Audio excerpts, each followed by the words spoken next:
Welcome back.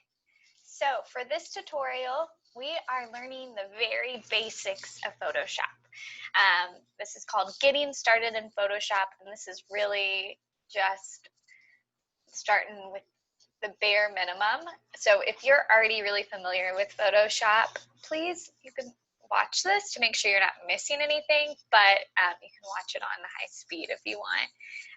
And follow along with the slides, as you can see here, so that we can become familiar, because many of us are not familiar with Photoshop. So here we are. First thing you need to know is Photoshop is one of the most common, if not the most common, photo editing software. It's brought to you by Adobe, which has many different programs worked into like a whole package. And so Illustrator and Design are also common programs used, but Photoshop is mainly used for editing and manipulating images. It's also great if you want to draw, because Photoshop works in pixels, so you can go in there and you can edit or draw individual pixels very easily. And it's a top pick for professional graphic designers when you're doing those things. So in order to get started, we first just need to open up. So I'm actually just going to open up my Photoshop. So when I open it, this is what it looks like because I'm already in there messing with it a bunch. But I'm going to do Create New. And when you're working in here, you can set whatever size. So if you know you're going to need to make something really large, then you'll want to set those things now. I usually just work in the letter, which is the basic default. It's the size of just a normal piece of printer paper. And so that's what I'm going to have you do for these practices. And this is getting started. You won't actually turn this one in, but it's nice to have to be able to go back.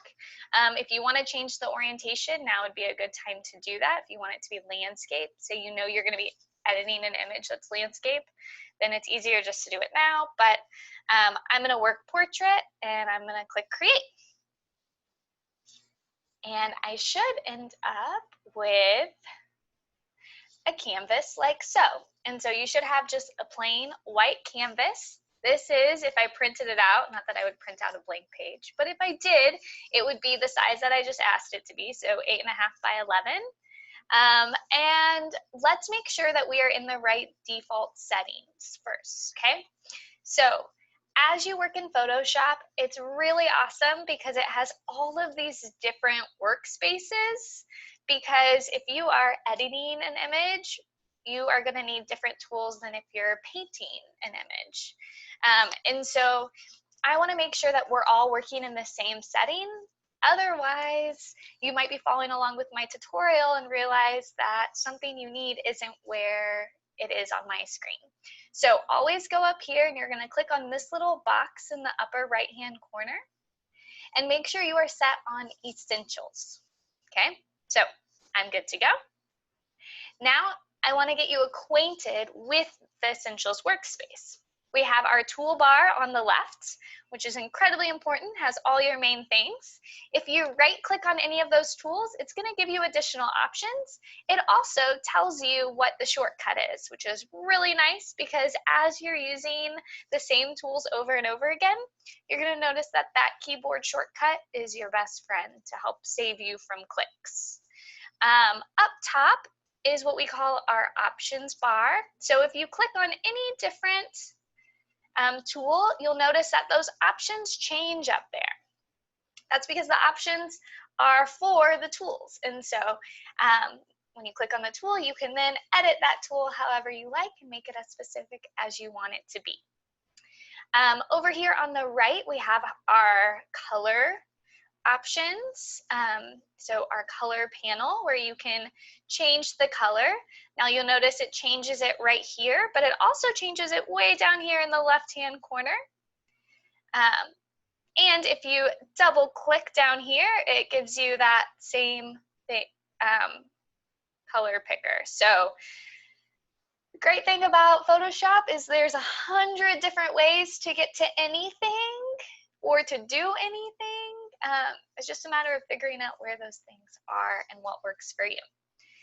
Then underneath that, we have our Learn area. So this can be really helpful if you're struggling. Go back and this will actually walk you through the basics of how to do all these different things.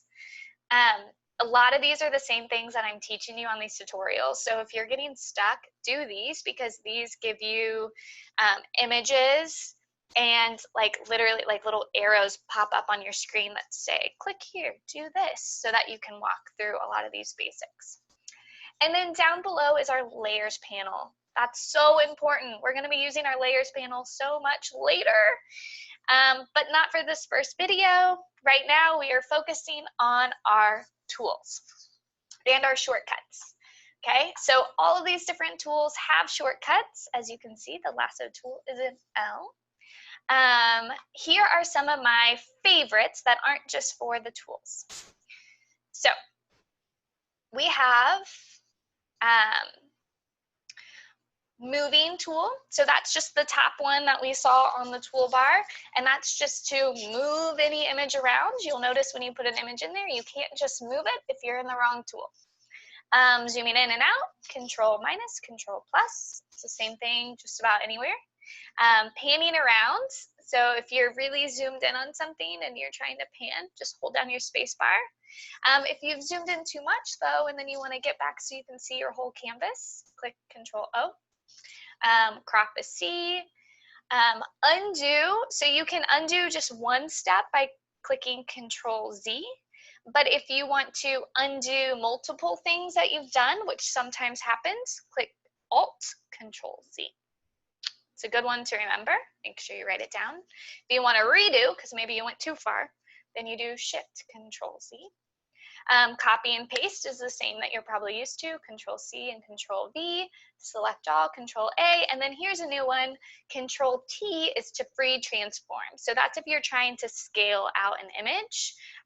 Really important. So we're going to use some of those. First thing we need to do is we need to add our image. So you have a couple options there.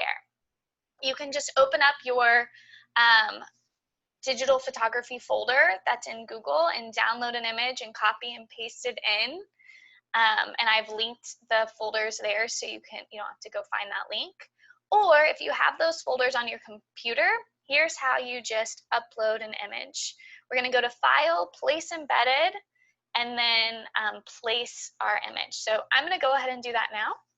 I'm going to go to File, Place Embedded. I'm going to find where my digital photography folder is. So I know I have lots of things. I work in OneDrive, so it doesn't jam up my computer. And graphic design. And then here's my digital photography portfolio. If you don't have yours saved on your computer, I would suggest downloading it from Google so you have it. And then I think I'm going to work with this one. And I'm going to click Place. So that should just pull it right up and put it in here. Here we are. Notice it also creates a layer, a new layer down here, which we don't need to mess with too much yet, but I want you to be aware of that. It has this big X on it because it's saying, okay, is this where you want it? So at this point, you could move it around. When you're done, you can either press this check up top in my options, or Enter works the same. All right, now let's try out some of these shortcuts. So if I want to move this around again, well, right now I'm in the wrong thing, right? I'm in the clone stamp, which is not something I need to use right now. So I want to use this move tool, or I can just press V, and now I can move it however I want it. I want to stretch it out so it fits the whole thing. So that's going to be my free transform, which is Control T. And that brings me back here where I can stretch it. If I hold Shift while I stretch it, then it won't let me alter the proportions. And then when I'm done, just press Enter again. If I wanted to crop it, I could press C and crop it down, and then press Enter when you're done. If I want to add text, I can either click on the text or I can click T, and it'll give me the option to type in my text, and I can alter that text with all the options up here. I don't need any text, but it's there. If I wanted to add a shape, I can press U, or I can come down here and there's a bunch of different shapes. So right now I'm in rectangle.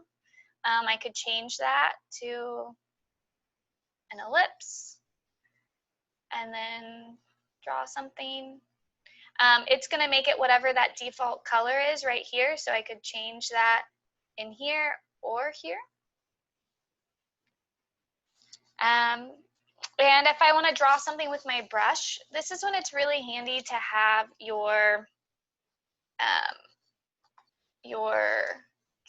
stylist. You're going to need your stylist for the second Photoshop project because we'll be painting, so you're going to need to be able to draw on your screen. But here is my stylist. I can either click, I can just click B, and it'll put me on the brush tool, and then it does make you what's called rasterize things, but it'll remind you if you're trying to draw on an image. And so here we go. It'll just do it for you. Just click yes, and then you can draw however you want. I can change the color, make a butterfly.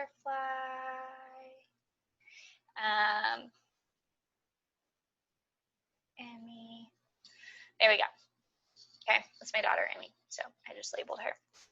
And then if I don't want it, I can Control Alt T. Just keep going until I'm back to my blank. So those are the main things that I want you to be familiar with. When you're done playing around, I also want you to become comfortable saving your image, okay? So to do that, always go to File, and you are going to save your image. So, and you're going to save things as two different things every time. So it's going to default to save it as a Photoshop, which is great. You want that because having it saved as a Photoshop item still will allow you to go in there and continue editing it, and it'll keep all your different layers and all the different things you've done. But I want you to save it a second time as a JPEG, which is just an image. And so when you open it up, it'll look like an image, just like if you downloaded it from the internet. And that's going to be what you want to be able to upload it to assignments or just to have on your computer where you don't have to open up Photoshop every time you look at it. Okay. When you are done and you feel comfortable with all this, your assignment is to get even more comfortable with all of the wonderful tools in your toolbar. So in your assignments, looks like this, and when you open it up, there we go.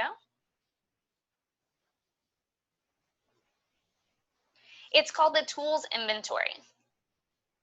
So I've already started, just as an example, your first one, and I've already put the photos of what each of these tools are.